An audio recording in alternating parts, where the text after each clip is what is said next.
अभी तक हम लोग पादप ऊतक जो थे, पादप ऊतक में जो जटिल पादप ऊतक में अभी तक हम जो पढ़ रहे थे परमानेंट या स्थायी ऊतक के बारे में। स्थायी ऊतक तो आपको पढ़ाया जा चुका है कि 3 प्रकार के होते हैं, साधारण ऊतक, जटिल ऊतक और विशिष्ट ऊतक। साधारण ऊतक के बारे में आपको पहले पढ़ाया जा चुका है। उसी के आगे आज हम बात करेंगे जटिल ऊतक के बारे में। अब जटिल ऊतक जो होता है, अगर हम इसको परिभाषित करें तो जटिल ऊतक वह ऊतक होता है जो एक से अधिक प्रकार की कोशिकाओं से मिलकर बना होता है। ऐसे ऊतक को हम जटिल ऊतक या कॉम्प्लेक्स टिश्यू कहते हैं। अर्थात वह ऊतक जो एक से अधिक प्रकार की कोशिकाओं से मिलकर के बना हुआ होता है, ऐसे ऊतकों को हम कॉम्प्लेक्स टिश्यू या जटिल ऊतक कहते हैं। इतनी बात समझ में आई। इसके बाद जटिल ऊतक हम देखें 2 प्रकार का होता है, एक कहते हैं जाइलम, दूसरे को कहते हैं फ्लोएम। ये बहुत ही प्रसिद्ध नाम है, जाइलम और फ्लोएम। हिंदी में इसको जाइलम को दारू कहते हैं, दारू नहीं दारू कहते हैं, और फ्लोएम को हम कोशवाह हिंदी में कहते हैं। बात समझ में आ रही है? ए लड़कियों, समझ में आ रहा है? दारू की बात करें, जाइलम शब्द से देखो, बहुत ही सिंपल है। क्वेश्चन पूछा जाता है, कंपटीशन में भी आता है कि जाइलम किस पदार्थ का संवहन करता है, कंडक्शन करता है, अर्थात ले जाता है। फ्लोएम किस पदार्थ का संवहन करता है, फ्लोएम किस पदार्थ का संवहन करता है। बात समझ में आ रही है? तो इसके लिए बिल्कुल सिंपल सा शब्द है, सिंपल सा शब्द देखो, जाइलम जल का, किसका? जल का। जाइलम जल का। और शब्द से देखो फ्लोएम, फ्लोएम फूड का। कितना सिंपल, याद रखना है, ट्रिक है। जाइलम जल का, फ्लोएम फूड का संवहन करता है। अर्थात वह जटिल ऊतक जो जल का संवहन करता है, ऐसे ऊतक को हम जाइलम या दारू कहते हैं। किसी कोई प्रॉब्लम? कहां संवहन करता है? पौधे के संपूर्ण भाग में। दूसरा, अगर फ्लोएम की बात करें, फ्लोएम वह जटिल ऊतक जो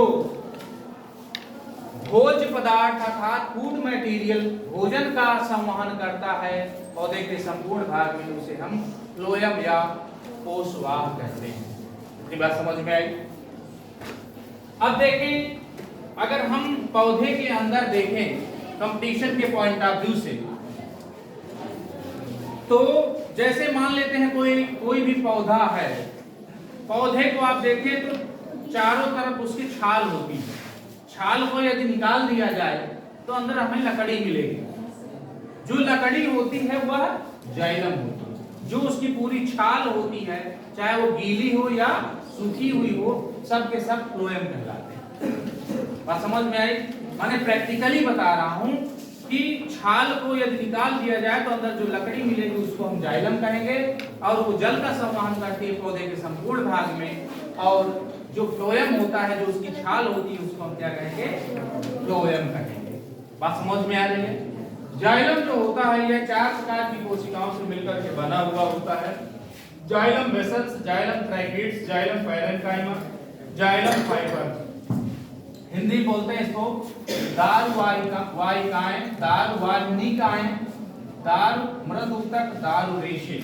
इनका सबका अपना विशिष्ट कार्य होता है। जाइलम वेसल्स और जाइलम ट्रैकिड्स जो होता है, यह जल के संवहन के लिए उत्तरदायी होती है, अर्थात पौधे के संपूर्ण भाग में जल के संवहन के लिए, भेजने के लिए, ट्रांसपोर्टेशन के लिए उत्तरदायी होती, स्थानांतरण के लिए उत्तरदायी होती है, अर्थात जल इनके द्वारा संपूर्ण पौधे में भेजा जाता है।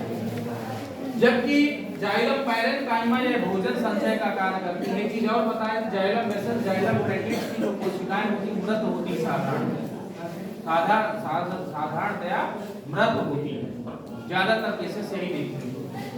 जाइलम पैरेन्काइमा जो होती हैं ये भोजन संचय का कार्य करती हैं, जबकि जाइलम रेसे जो होते हैं ये पौधे को मैकेनिकल सपोर्ट अर्थात मजबूती प्रदान करती है। इतनी बात समझ में आई? किसी कोई प्रॉब्लम? तो जाइलम के बारे में समझ गए। जाइलम वह जटिल ऊतक है जो पौधे के संपूर्ण भाग में जल का संवहन करता है। ऐसे ऊतक को हम जाइलम कहते हैं या दार कहते हैं। जाइलम निम्न 4 प्रकार की कोशिकाओं से मिलकर के बना हुआ होता है, जिसके बारे में आपको भी बता चुके हैं। फ्लोएम की बात करें तो फ्लोएम वह जटिल ऊतक है, शब्द से देखो, फ्लोएम फूड का संवहन करता है, अर्थात वह जटिल ऊतक जो पौधे के संपूर्ण भाग में भोज्य पदार्थ का संवहन करता है, भेजता है, ट्रांसपोर्टेशन करता है। ऐसे ऊतक को हम फ्लोएम कहते हैं। फ्लोएम निम्न 4 प्रकार की कोशिकाओं से मिलकर बना होता है। Sieve tubes, companion cells, phloem parenchyma और फ्लोएम फाइबर्स। शिव टिप्स और कंपेनियन सेल्स जो होती हैं ये भोज्य पदार्थ के संवहन के लिए उत्तरदायी होती हैं। भोजन का जो निर्माण होता है, आपको अभी प्रकाश संश्लेषण की क्रिया के बारे में आपको बताया जाएगा।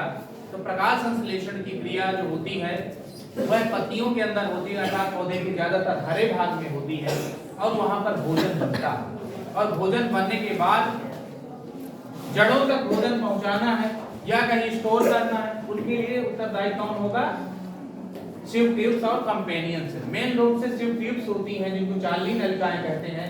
कंपेनियन सेल या सह कोशिकाएं जो होती हैं इनमें सहायता करती हैं। बात समझ में आ रही है?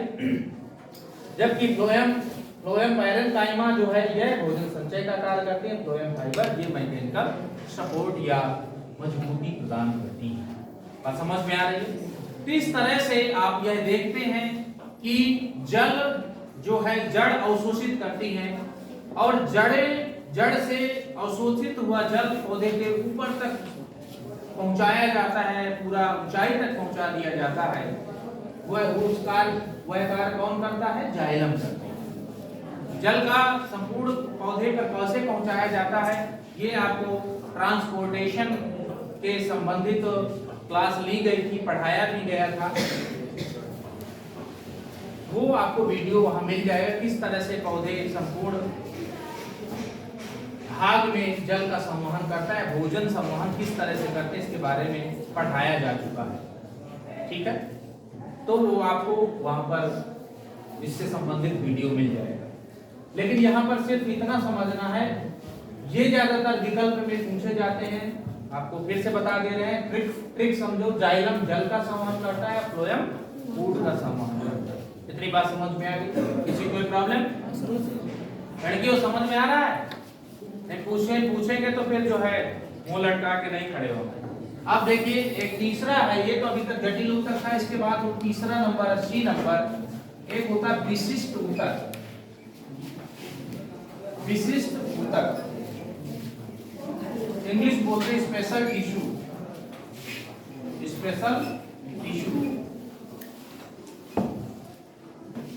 स्पेशल टिश्यू जो होता है, विशिष्ट ऊतक जो होते हैं ये पौधे में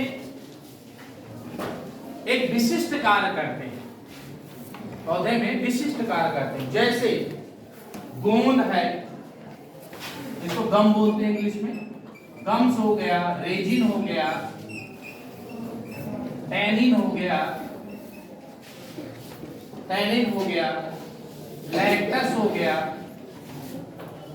लैटेक्स हो गया। यानी कि गोंद कभी कभी देखते हो, जैसे बबूल का वृक्ष होता है उसमें गोंद पाई जाती है, नीम है उसमें भी गोंद पाई जाती है। रेजिन, टैनिन ये भी एक प्रकार के पदार्थ होते हैं, ऑर्गेनिक कंपाउंड होते हैं।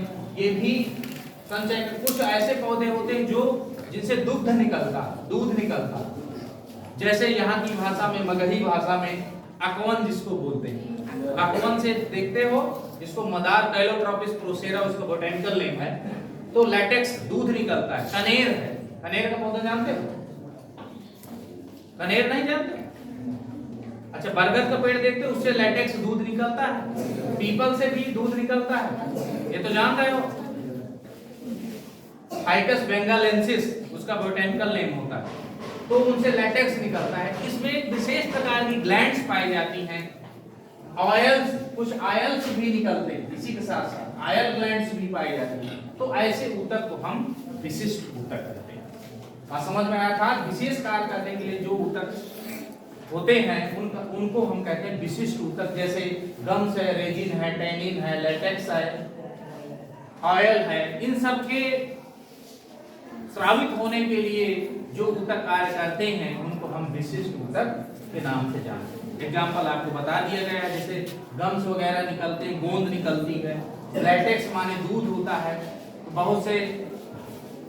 इसके अतिरिक्त रबर है, रबर भी एक प्राकृतिक होता है, प्राकृतिक पौधा होता है, उसे रबर भी निकाला जाता है, आर्टिफिशियल भी रबर होता है। तो ये विशिष्ट ऊतक। इस तरह से पौधे में आपको बताया गया कि जो स्थायी ऊतक होता है, परमानेंट टिश्यू होता है, वह 3 प्रकार का होता है, साधारण ऊतक, जटिल ऊतक और विशिष्ट ऊतक, जिसके बारे में आपको पढ़ाया है। किसी कोई क्वेश्चन पूछना है?